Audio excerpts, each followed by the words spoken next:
Hi விவாஸ், இன்றைக்கி நம்ம உளுந்து சோறு செய்ய போகிறோம். அதுக்கு 200 கிராம் அரைக்காப்படி புழுங்கரிசி, 100 கிராம் வீசாம்படி உளுந்து. இந்த உளுந்து ஒயிட் உளுந்து எடுத்திருக்கேன். ஆனால் நீங்கள் கருப்பு உளுந்து எடுக்கிறது ரொம்ப பெஸ்ட்டு. இன்றைக்கி ஒயிட்டாக செய்யணுங்கிறதுக்காக நான் ஒயிட் உளுந்து எடுத்துருக்கிறேன். இப்போ நம்ம செய்யலாம், உளுந்தை கழுவிட்டு வந்துடுறோம். அரிசியை கழுவி தண்ணியை ஊற்றி வச்சிட்றோம். குக்கர் ஃப்ரீ ஹீட் ஆகிடுச்சு. இப்போ நம்ம உளுந்தை கழுவி வச்சுருக்கேன். வெறும் ஒரு குக்கரில் போட்டு அதை நல்லா வறுத்து எடுத்துக்கிறணும். பொன்னிறமாக நம்ம எப்படி முறுக்குக்கு வறுப்போமோ அது மாதிரி வறுத்து எடுத்துக்கிறணும். உளுந்து வறுத்து எடுத்து வச்சாச்சு. இப்போ பார்த்திங்கன்னா ஒரு 2 ஸ்பூன் நல்லெண்ணெய் ஊற்றுறேன். உங்கள் இஷ்டம் எண்ணெய், ஆனால் ஹெல்த்தியாக இருக்கிறதுக்கா நல்லெண்ணெய் ரொம்ப நல்லது, அதனால நல்லெண்ணெய் ஊற்றுறேன். இதில் கொஞ்சம் பட்டரும் சேர்த்துக்கிறோம். அடுப்பு சிம்மில் வச்சுக்கலாம். இப்போ இது தாளிக்கிறதுக்கு கடுகு, கருவேப்பிலை, ஜீரகம் கொஞ்சம் நிறையா போட்டுக்கிறணும். கடுகு வெடித்ததும் கருவேப்பிலை, பட்டை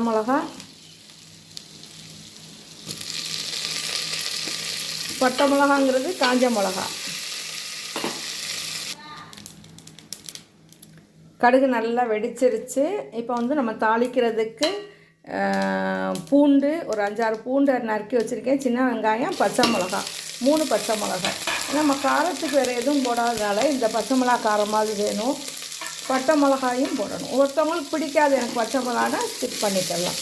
இன்னும் எனக்கு இஞ்சி வாசம் ரொம்ப பிடிக்குதுன்னா அதில் கொஞ்சம் இஞ்சியும் நீங்கள் போட்டுக்கரலாம். போட்டு நல்லா முருகலை வதக்கிக்கிறணும். முருகல் அப்படின்னா முறுமுருன்னு இல்லை, ஓரளவுக்கு நல்லா வாசம் வர்ற வரைக்கும் வதக்கணும். அப்படியே சிம்மில் வச்சுட்டு நம்ம மூடி போட்டு மூடி வச்சிடலாம்.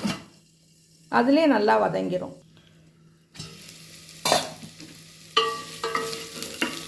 நல்லா வதங்கிருச்சு. இருந்தாலும் இன்னும் ஒரு நிமிஷம் கூட இருக்கட்டும். ஏன்னா இந்த பூண்டு போட்டதுனால அந்த பூண்டு அந்த எண்ணெயில் நல்லா வதங்கணும். அப்போ தான் அந்த பூண்டோட வாசம், இந்த உளுந்தோட வாசம் சேர்ந்து சாதத்துக்கு ரொம்ப டேஸ்ட்டு கொடுக்கும். இந்த அளவுக்கு வதங்கினா போதுமானது. இப்போ நான் தண்ணியை ஃபஸ்ட்டு ஊற்றிடுறேன். 1க்கு 2 பங்கு தண்ணி. ரைஸு அரைக்காப்பட்டில் எடுத்ததில் 2 உலக்கு, அதே மாதிரி உளுந்து எதில் எடுத்தோமோ அதுலேருந்து 2 உலக்கு தண்ணி. இப்போ நம்ம ரைஸை களைஞ்சி வச்சுருக்கோம். ரைஸை போடுறோம். அடுத்து உளுந்து வறுத்து வச்ச உளுந்தை போட்டுறோம். இதில் 1 கை பாசிப்பருப்பு சேர்த்துருக்கேன், 1 கை, அதையும் போட்டுரும். இப்போ உப்பு போட்டு கிண்டி விடுறோம். உப்பு போட்டாச்சு. இப்போ ரைஸு உளுந்து ஒன்றாகிற மாதிரி கிண்டி விட்டுட்டு இப்போ நம்ம உதிரியாக தான் எடுக்கிறோம். இது உதிரியாக வேணாம், எங்களுக்கு கொஞ்சம் குலைவாக வேணும்னா நீங்கள் இன்னும் ஒரு 1/2 பங்கு தண்ணி சேர்த்து ஊற்றிக்கலாம். அடுப்பு ஃபுல்லில் வச்சிடறோம். தண்ணி ஊற்றுனது அடுப்பை ஃபுல்லில் வச்சாதான் குயிக்காக கொதிக்கும். அதுக்காக கொதி வர்ற வரைக்கும் வெயிட் பண்ண வேணாம். நம்ம செக்கி குயிக் லிட்டை போட்டுடலாம். செக்கி குயிக் லிட்டு போட்டு ப்ரெஷ் பண்ணிவிட்டு நம்ம லாக் போட்டுடலாம். போட்டு கரெக்டாக டர்போ வந்ததும் அடுப்பை அமுத்திடலாம். இந்த கொதித்ததுலேருந்து கரெக்டாக 5 நிமிஷம் கொதி வர்றது நம்ம அடுப்பை பொறுத்து இருக்குது. இந்த குக்கர் பேர் 20 சூப்பர் ஹை.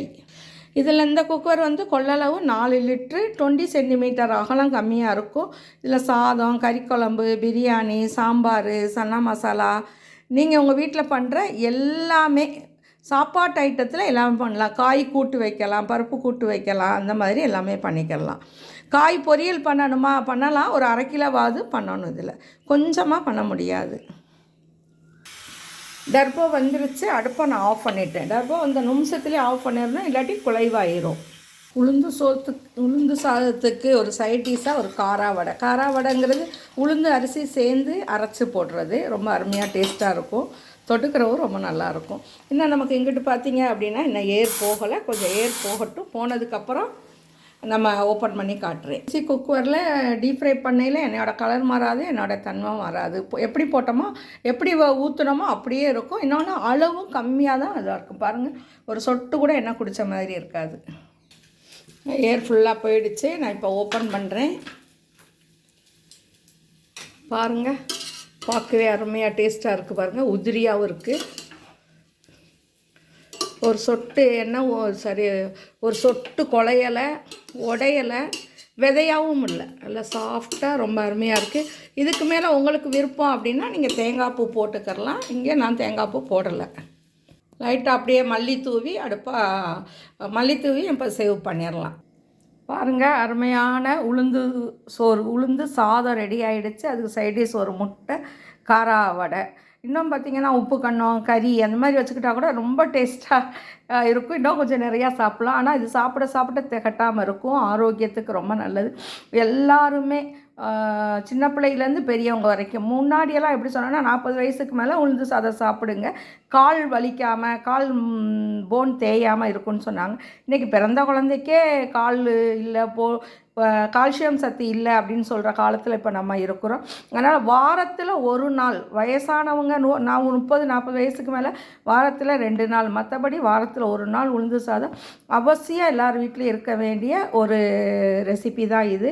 கண்டிப்பாக நீங்கள் உங்கள் வீட்டில் இதை செஞ்சு பாருங்கள்.